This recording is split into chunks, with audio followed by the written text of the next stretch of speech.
Welcome to Life-Changing Challengers, the podcast where passion meets purpose. I'm Brad Minus, your host, guiding you through stories of transformation and triumph, from endurance feats to overcoming adversity. Our guests defy the limits and inspire action. Ready to ignite your desire and incinerate your barriers? Join us. Your journey to the extraordinary begins now. And we're back with another episode of Life-Changing Challengers. Ladies and gentlemen, do I have a story for you? Well, actually, our guest, Margie Allman, she has a story for you. Margie Allman has written a book that she is currently in the midst of getting published called The Sufferfest: How Sex, Drugs, and Triathlon Saved My Life. That's an interesting title. So without further ado, hey, Margie, how you doing? Hi, how are you? I'm good. Oh my God, it's such a pleasure and an honor, and I appreciate you joining us. But anyway, Margie, let's get started. Can you tell us a little bit about your childhood? Where did you grow up? What was the complement of your family? And what was it like to be Margie as a kid? Wow. The happiest times of my childhood were spent on a bayou in Panama City, Florida, where we grew up snorkeling and water skiing. It was the best time of my life. And I've kind of gotten myself back to that, which is the good part of the story. I'm interested to know, I was born unable to regulate my emotions, low self-esteem, very insecure and shy and anxious. And I would like to know more about psychology personally to know if it's possible to be born with low self-esteem or what goes on there. Well, I struggled, and I was the youngest, and I come from a very nice but conservative family that believed you do what you're told and everything will be fine. Everybody will be okay. And it didn't work out for me that way. So around the age of 14, I decided that I not only didn't like myself, I didn't like really anybody I knew. I couldn't emulate my big sister who seemed to have life, had a grip on. So I started turning to drugs, and not just drugs, but I had this need to be as extreme as possible, which I also served me when it came to triathlons. But at that time, it was very self-defeating, and I got in a lot of trouble. I did a lot of drugs. And my parents my dad chose to put me in a place called Straight Incorporated, which is one of those abusive institutions for they call it the troubled teen industry. It's attack therapy. It's verbal and physical abuse, which I got both of. And I was there for 2 years. So yes, I learned how to be honest with myself. I learned to identify emotions. Something needed to be done at that. No kid deserves that. And my parents were so brainwashed as well that when I turned 18, I said, I'm not doing this anymore. And my dad said, well, then you're on your own. So they took me to the airport in Florida. Took me to get the money I'd earned when I was allowed to work outside of that place. I bought my own ticket, and they said, see you in Atlanta. So that was probably a good lesson for me as far as figuring out how to function in the world when I had no tools. I had no skills. I couldn't even have a conversation without raising my hand, telling you how I feel, asking to go to the bathroom. So it was kind of a nightmare position to be in. When I was in Straight, though, I had started running. I was swimming as a kid. I started running when I was 12. I got my first set of weights when I was 12. So I knew what an outlet it was, fortunately, already. And then, like in Straight, they'd have us do like boot camp style calisthenics, and I loved it. And then when they put me in isolation for 7 days before terminating me, and I spent my time in there just doing calisthenics. I didn't have a clock. Couldn't read a book, because in that place, you're not allowed to read, watch TV, nothing. So okay. I just... Yeah, wow. Let's step back a couple minutes to kind of get a better picture, and I want to get a picture of this. So first of all, mom and dad Brothers, sisters? I have one older sister. She's been one of my biggest cheerleaders. Oh, that's fantastic. And did she help you during these times when you were not feeling, would you say you didn't have any self-esteem? You started to go to drugs and that type of thing. Was she there to help you with that or try at least? No. No. Okay. No, she was probably my first bully. You know, mom made her take care of me. And Tamsa, my sister, is she's good at giving orders. She's boss. And I bought into it all, you know, because I was this like trembling little kid. When we become preteens and teenagers, she needed to break free of me, you know? So she was being a teenager and people were like, are you worried about your sister? And she was like, I don't know. So at the time, it was basically sibling rivalry a little bit. You know what I mean? She didn't really want to be with you and you were too afraid to stand up to her. So we moved to Atlanta. I was out of my element. I did discover horses and I loved being outside. Horses? How did you get involved with horses? Well, my sister was the ballerina and that's what my parents put a lot of time and money into. And I guess when we moved to Atlanta and we didn't have the bayou in our backyard and, you know, maybe mom was like, what do you want to do? And I had never been, well, my grandparents had horses. So I got to take riding lessons and that became my happy place. Nice. So I went at it and I think it was financial. Like my parents were putting so much money into my sister's stuff that they reached a point where I couldn't take riding class lessons anymore. What was your introduction to drugs? Actually, I took the pot from my sister's friend who was spending the night. Like she was a ballerina. There were the ballerinas. I'd gone to a concert with the ballerinas and they all smoked pot and sat there like they were all chill and into it. And so I kind of copied them but I was bored. I mean, I was 13 years old. So, but there was pot and then diet pills because I was also into being skinny. So I traded in my horse magazines pretty much for buying into this beauty thing. And I developed a little bit. I became pretty. And then there are expectations with pretty. Pretty's happy. Pretty's friendly. Pretty does well. Pretty, you know, how could you possibly be unhappy? You're pretty. This is in the introduction of my book. It's a big expectation to live up to when you've already decided you're not going to do this, right? And those were the messages I was getting from at least my dad. He was a good guy, but he told us we weren't smart enough to get into a good college. He felt like looks were superficial, and they are, but my mom was from the South, and looks was very important to them. It was just conflicting. What do I value? You know, I didn't live up to any of it. Like, I still felt like I was goofy with wire glasses and braces, and I saw what I looked like in the mirror, but that doesn't mean I felt that way on the inside. I think that's the problem with being attractive sometimes. Right. And it became important to be attractive to boys. And since I didn't have a personality, or I didn't think I did, I put it all on looks and was mistreated in high school. I had some very, very bad experiences with boys. I was raped when I was 15. Oh, God.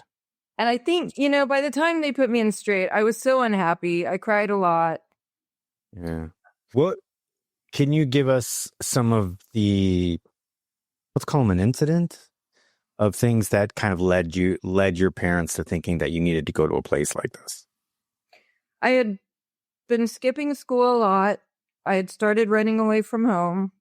They caught me in bed with a guy that was much older than me. He had given me a bunch of Quaaludes, told me to leave my window unlocked.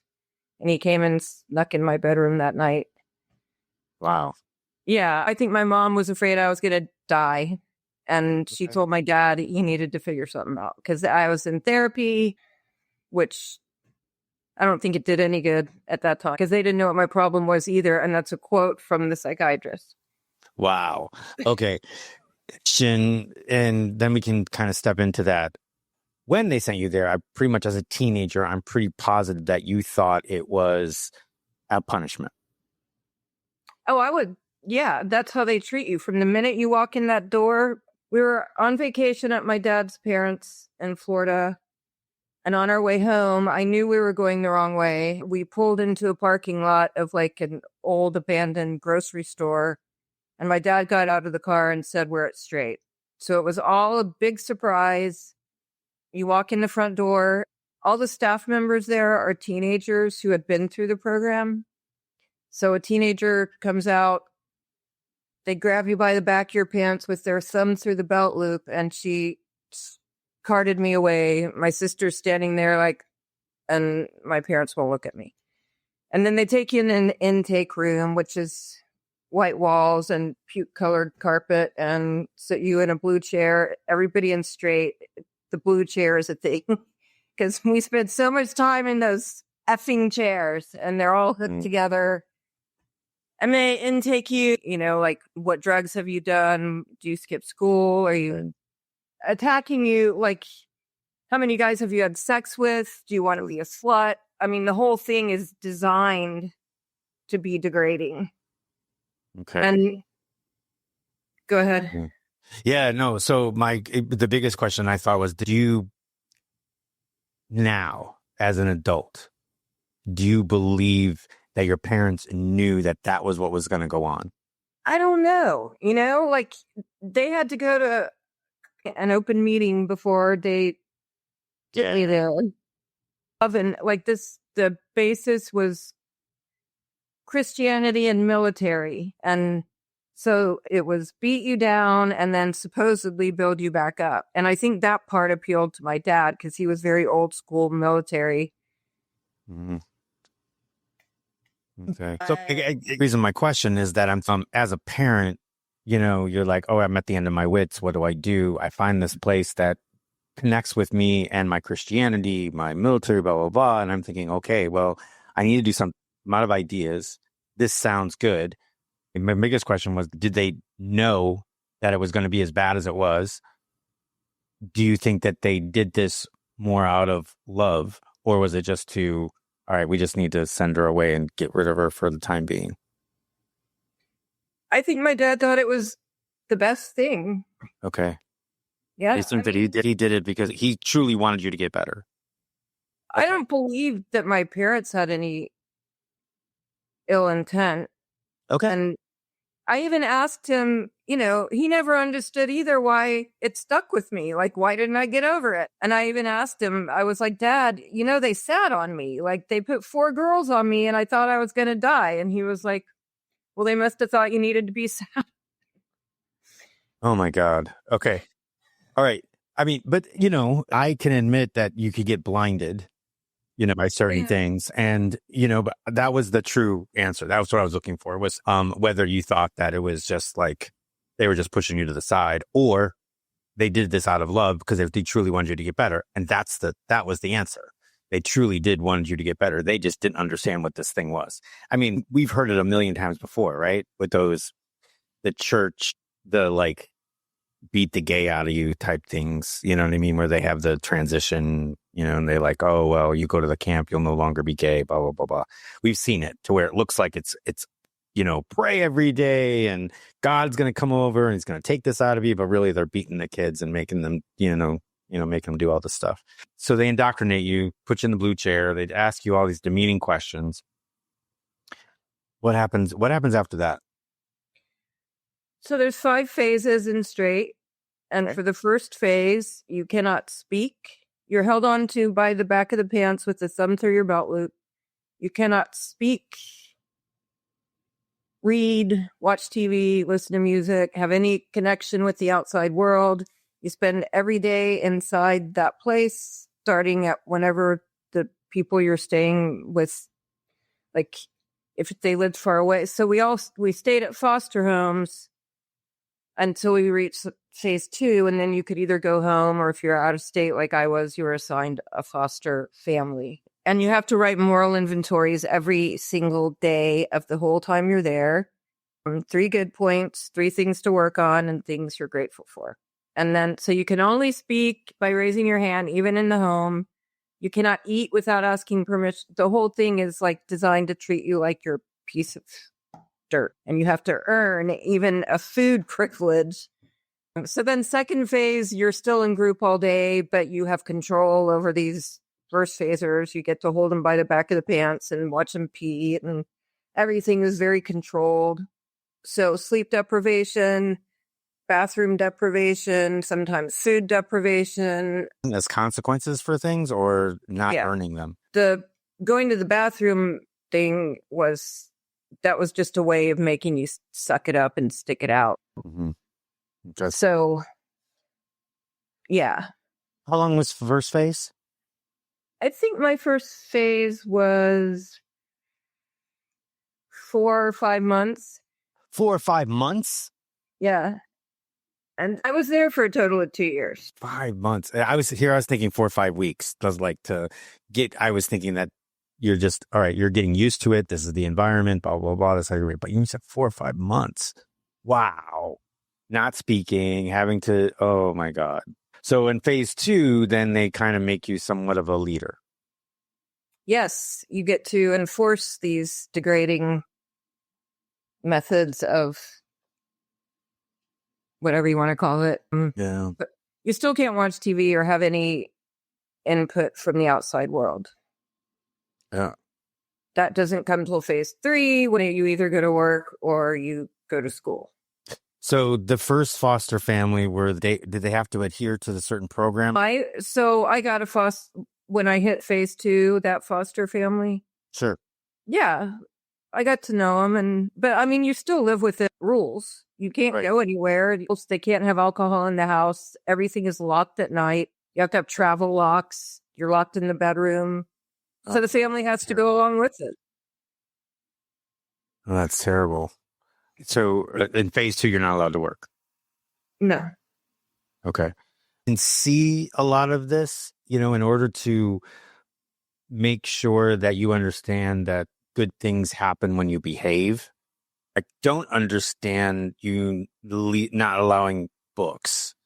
Now, even if they control the books, like it was all classics, like you had to read Huck Finn and Mark Twain and Charles Dickens and Shakespeare and stuff like that, even if they controlled it to that way, where you were well read and you had that at least something. I don't understand.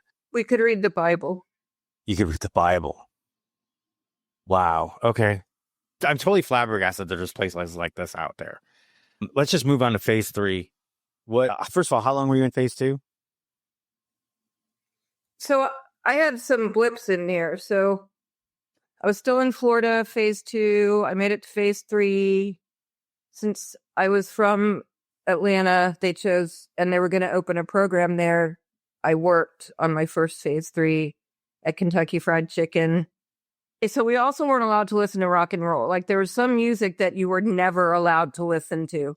And of course it's blasting at the KFC. And then I have this whole thing about, am I going to get in trouble because they're playing the druggy music? And also you tend to gain weight once you're like allowed access to food. So that's when I started putting on weight. Yeah. Well, I mean, come on. And you learn, like, that's when the moment I remember being there and eating one of those parfaits and realizing that it was comforting me. Like, it was as good as a drug. I had never had that sensation before. So then came back to Atlanta and I went back to high school for the first time. And that was the first time I ran away. I didn't go to I went to my old high school. That's the problem. They sent me to my old high school. And you're not supposed to talk to your friends. You're supposed to say, I can't talk to you. Like, teenagers don't do these things. Yeah. But, and I was, you're not allowed to like care about your appearance when you're in a place like that because that's false. I was just miserable. So that time I may have left with a friend. And so then my mom and her friend came and found us and took me back. So then you're like on a probation. They call it away from home. And then you're back to first phase status. No talking, no nothing.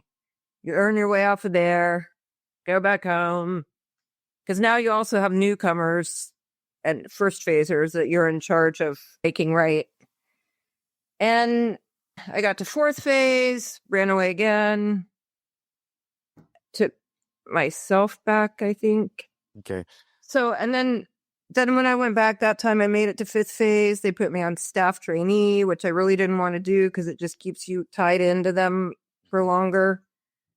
But I did. And then I graduated or 7-stepped. But I couldn't get away because I was on staff. So I ran away again. And then I went back and I was almost 18. So I was done.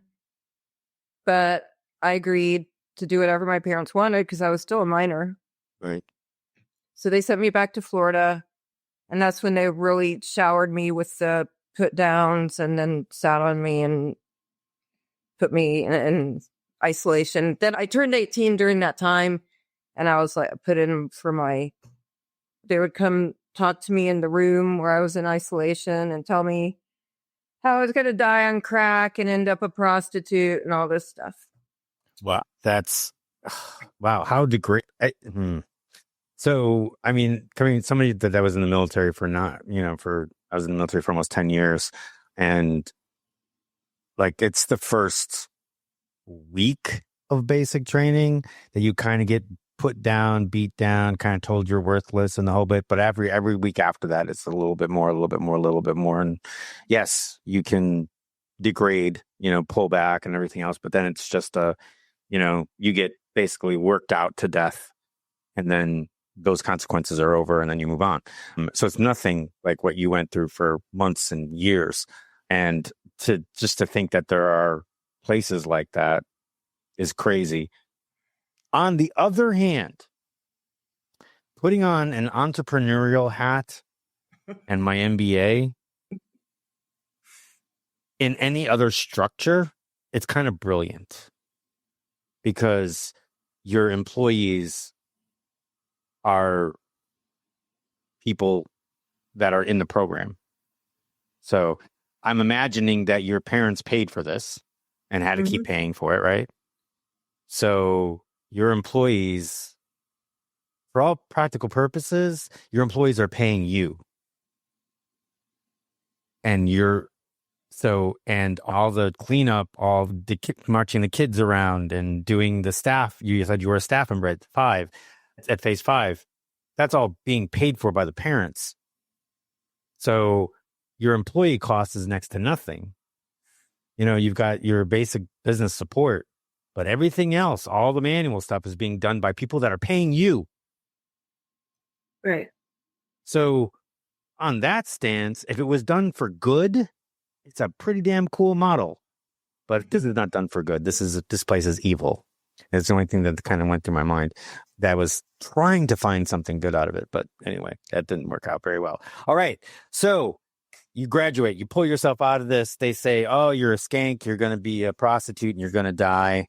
What do you end up doing? You're in Florida now. What do I end up doing? Florida when you graduated? I was in Atlanta when I graduated, but then when I ran away and went back, they sent me back to Florida. Okay. But wait, then you graduated, you're out. But still on staff. Oh. Okay. Wasn't 18. I wasn't really out. Their clause. Well, and because my parents wouldn't have anything to do with me, like I was on my own no matter which way I went. Oh. So if I didn't come back to the program and do it right. Okay.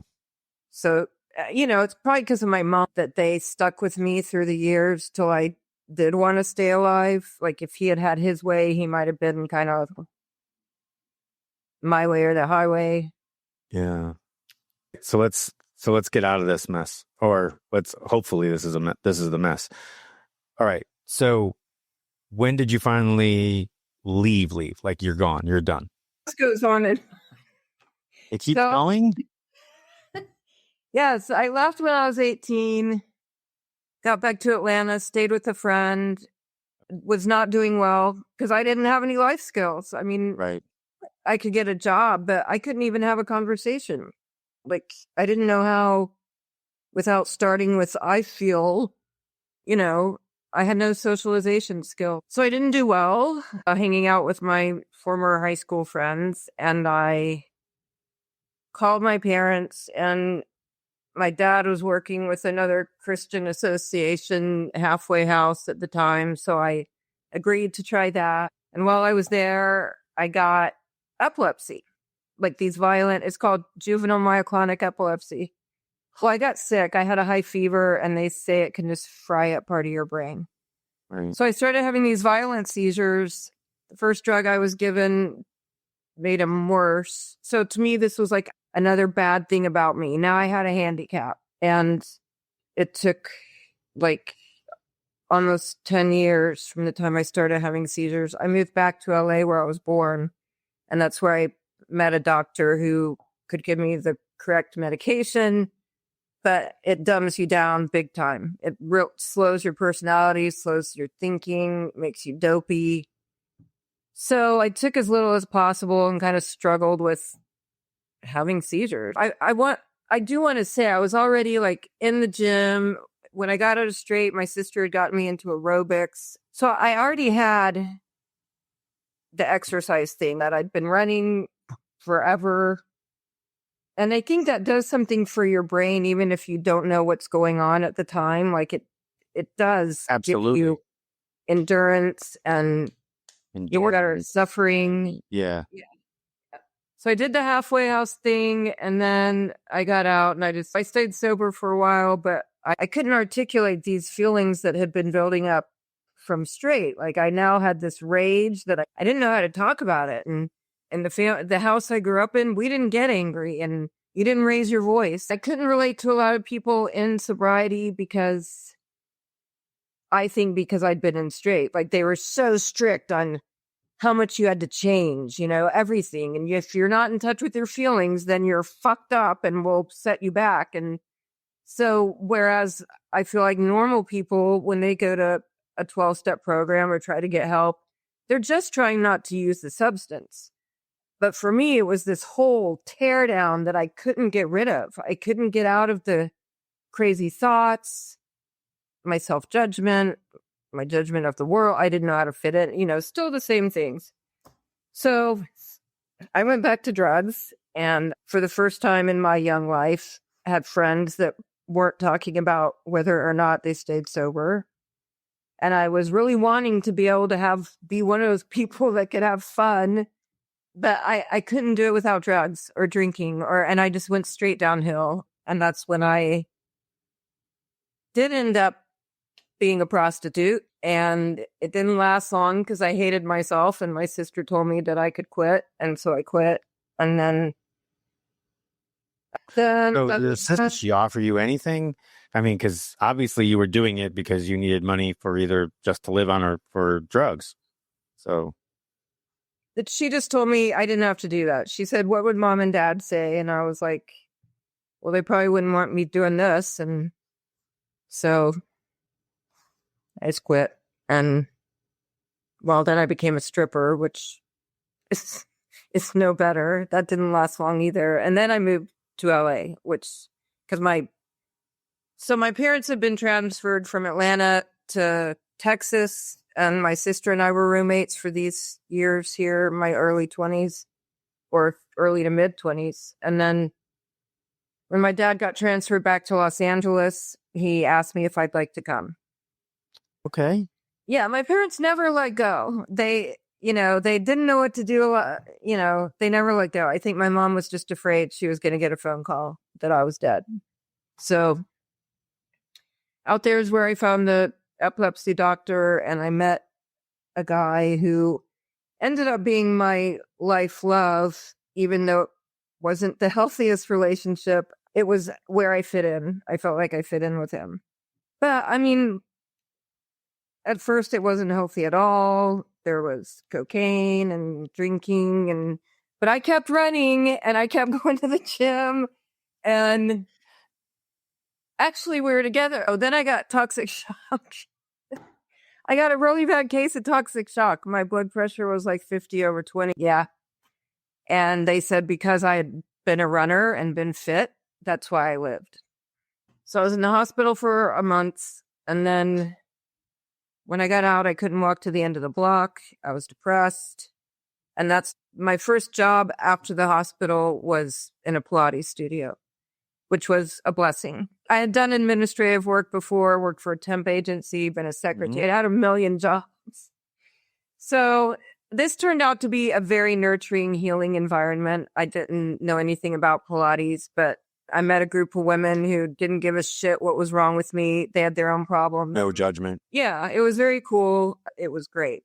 And then that helped me decide I needed to break up with my boyfriend. And that's when I started triathlons, because I could end up in trouble, just going back to bars, easily end up in a LA party scene. And I didn't want to run a marathon at the time. So I was like, swim, bike, run. That sounds good. That's like changes your focus. It's distracting. Yeah. So, all right. Now you're in my element. All right. So first of all, there had to be something. Now, obviously, it's near the water. So that usually tends to bring on triathletes. And it doesn't get super cold. You can travel. You could train all year round. Yeah. So like here in Florida, we've got a pretty good community. So, but anyway, there had been something that, I mean, you were a runner, yes, but there had been, what was the cue? What was the, okay, instead of drugs, I'm going to go to triathlon. What was, there had to be some sort of cue in there that said, oh, that, where was your first introduction to triathlon that you even knew about the sport? Because even today, people don't know about the sport. Yeah. Maybe my sister, because she was always into running. She had followed like old runners, Mary Decker Slaney. Okay. She would follow sports. I don't know if the Tour de France was already on back then, but she wasn't doing triathlons yet when I decided that's what I was going to do.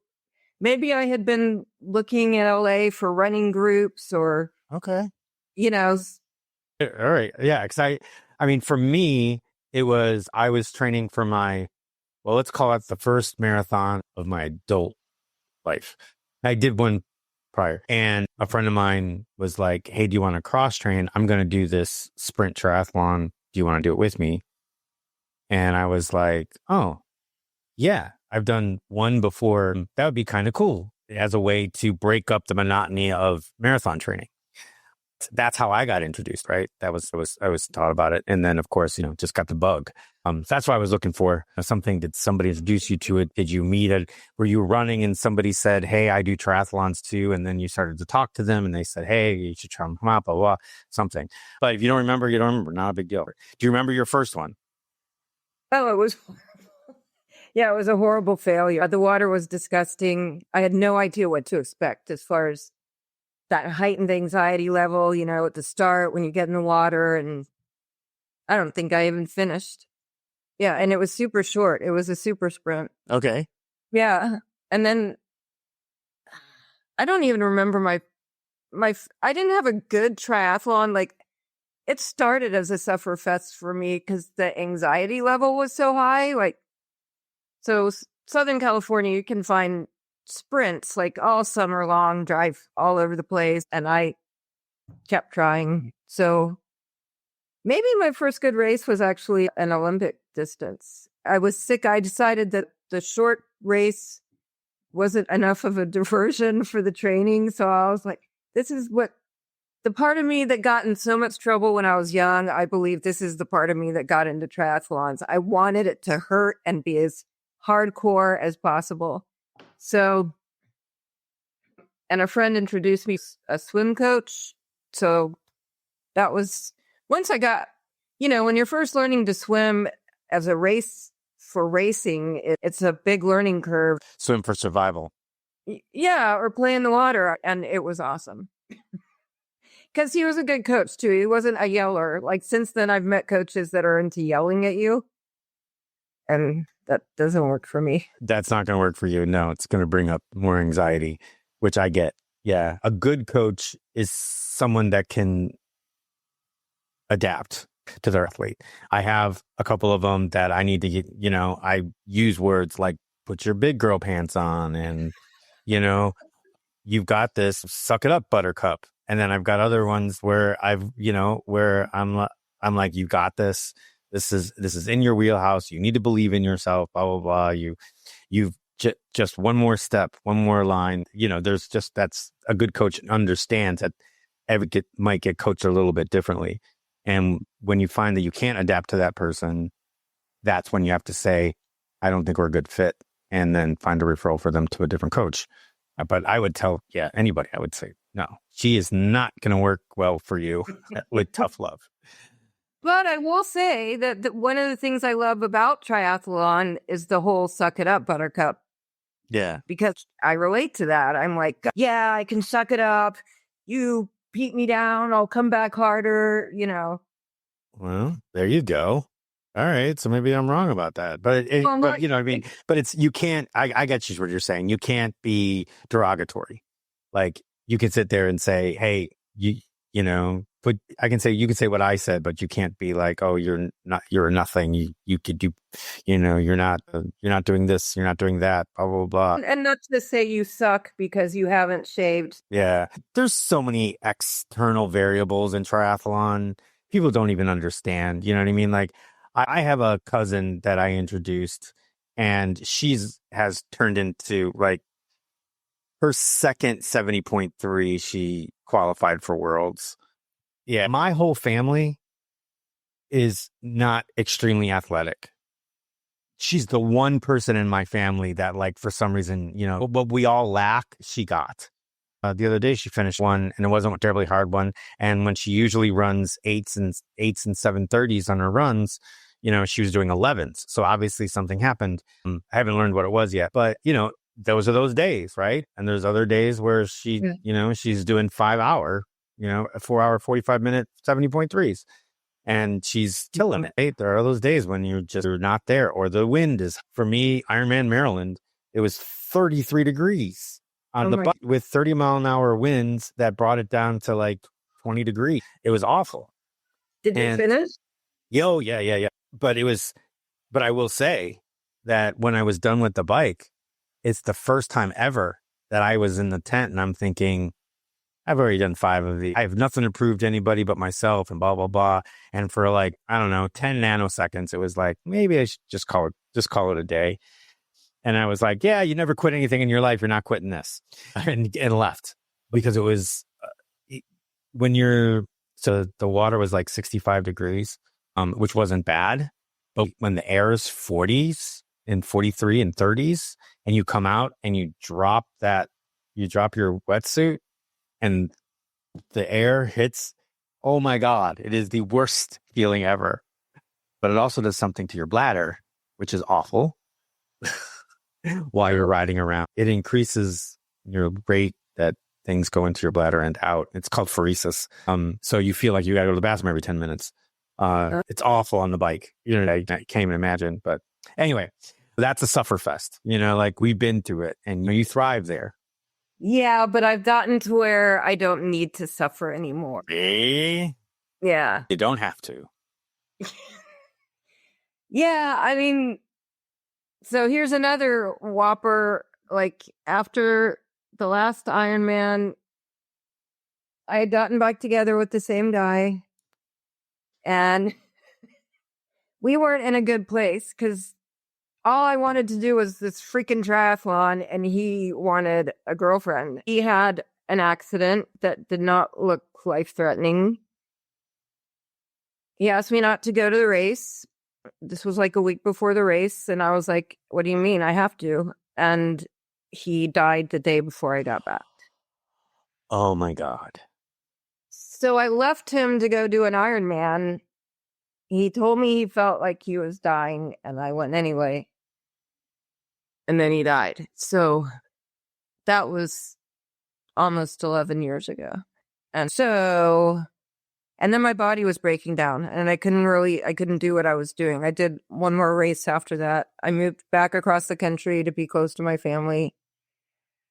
But, there we go. There I was hating myself again with good reason, even though I agree there's no way I could have known. But so then I still used working out to cope. That became your drug. Yes. You traded one addiction for another. Yes. And triathlon was kind of like, I look at it like it was like a cocoon where I lived. Like, I didn't have to deal with a lot of stuff as long as I was in the triathlon cocoon.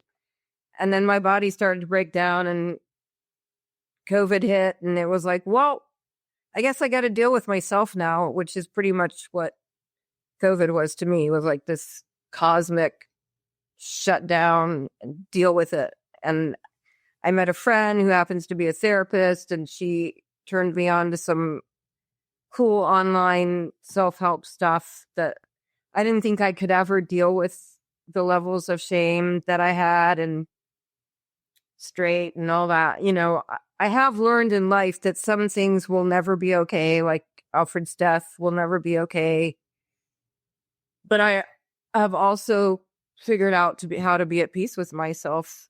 I'm 60 now, and I only in the past couple of years have been able, like, I read my journal entry a couple years ago and I wrote, I'm happy. And I have never said that in my life. And so with all the loss, and I took up scuba diving, and that's what I've started doing now. Nice. So you were doing Ironmans, like full Ironmans. How many did you end up doing? I did Ironman Louisville 3 times, and I never crossed the finish line. Where did you feel like you went wrong? I think it was food. I never ate enough. Did you ever have an actual triathlon coach? No. You got a swim coach. Did you have a club that you were around, either in California or wherever you were? I tried, but I never felt like I was never good enough. Like, they were always at the top of the hill waiting for me, like with that, when are you going to get to the top of the hill, you know, out on the bike rides. Okay. It was a naughty group. I was going to say, West Coast triathletes must be different than ours, because our guys, even the fast guys, they'll be more than happy because they just want to they love the cocoon, but it's the cocoon of the club. You know what I mean? Or you'll split up into ability groups, you know, where they go, okay, we'll do group A, group B, and group C, you know, and even if you end up having to wait, you may wait. That's just it. It's just part of it. But yeah, I feel bad that you didn't have that good of an experience. Did you do some halves? Obviously, you did some sprints and some Olympics. Oh, yeah. Have you ever heard of Wildflower? Yeah, it's the only 70.3 or one of the only 70.3s that you can qualify for Kona. Okay. Yeah. I did that like 2 or 3 times. Or I did the Olympic distance. One year, the first year I didn't finish. And then I did. Yeah. And then I went back and I did. And or I did it maybe 3 times. The whole thing is like a huge Sufferfest. Like, the campground's up here. The race is a mile down the hill, and you have to carry all your, you know, prove how hardcore you are. Yep. It was great. I don't even know if it's around anymore. I don't think it is. But it was. And Vineman. Yeah, it was one. Oh, Vineman. Yeah, and Vineman's not around anymore either. Well, it's still there, but now it's called Ironman Santa Clara or San Jose, or anyway, it's not Vineman anymore. That was of course. That's still out there. There's some great stuff out in California as far as stuff goes, like Indian Wells. Great course. That's a newer one. Not newer, but I think it's about 9 years old. That's a great course. You run on a golf course. So it undulates pretty good. That one's really good. Like I said, there's Ironman, I think it's Santa Clara. And so there's a few good ones out there. Oregon is in the north, which is supposed to be amazing. Ironman California is supposed to be probably one of the fastest courses around. Downstream swim, flat bike, flat run. So I did the SEAL team half with in Coronado. Yeah, that's cool. It was cool. All right, nice. Short vibe. So you said you were doing scuba diving. Are you still running, just working out? You get on your bike at all? You swimming? So my spine and arthritis have really altered what I do. I did become a Pilates instructor for 27 years. I do everything is modified. So I think this is a key to getting older too, is I can do a spin bike, but I can't do a racing bike with my neck at that angle. I can't run because I can't pound my spine. I don't have full shoulder rotation for swimming. So I figure out what I can do to feel good. I still probably work out for an hour and a half a day. It's just looks a lot different. And what did a physician or anything give you a reason why you might have had all of this trouble? When I had seizures, they were violent. I fell down the stairs a lot. I landed on my head one time, landed on my jaw. And then I have scoliosis and spondylolisthesis. I don't know. It just means one of the discs. And I've gotten better. Like, I've been working on building muscle back. So I had hit a point where I was in a lot of pain, but now it's better. So B1, we have got to keep our muscle, or our fit lives are just gonna be a thing in the past. So it feels harder because it's we're fighting nature, as we get older. But I do it for the mental. I still do it mostly for mental, because I know one thing I know is that I will feel better after I work out. Yep, absolutely. Yeah, we have to keep mobile. You've got to keep moving throughout your whole life. And you got to get out of this sedentary thing. Here I am, I podcast, and I've got a full-time job, and then I coach, and the whole bit of coaching gets me up and out. I'm like, God, I got to get moving. Take a lot of walks and stuff when I'm not training. I train in the morning, I coach at night, or sometimes, depending on the season, I coach in the morning and I train at night. But during the day, during that major part of the day, I'm at my desk, either working or podcasting, editing, doing all the other stuff. So I get it, but you got to keep going. That's standing desks, threads for walking while you're at your standing desk. All that stuff is good stuff just to keep you mobile. And so I had one of my first clients was somebody with MS, and he was like, we started him swimming, and then we got him running. And he's like, I want to do a half marathon. And then, it was 5K, 10K, finally got him to a half marathon. And then all of a sudden it was like, he was doing one half marathon every single weekend, whether he did it as a training run or he found something organized. Wow. After he got off my roster, which, that's my business to get off my roster. I'm going to give you the tools and everything. Now, if you want to stay and you want to be a habitual racer, fine. I'm not going to, obviously, I'm going to keep coaching you. But a lot of the times it's about, all right, I'm going to give you the tools so that you can make your own, you could plan it yourself if you really wanted to. So when he got off my roster, I bumped into him at a race that I was helping out with, 5 years later, 6 years later.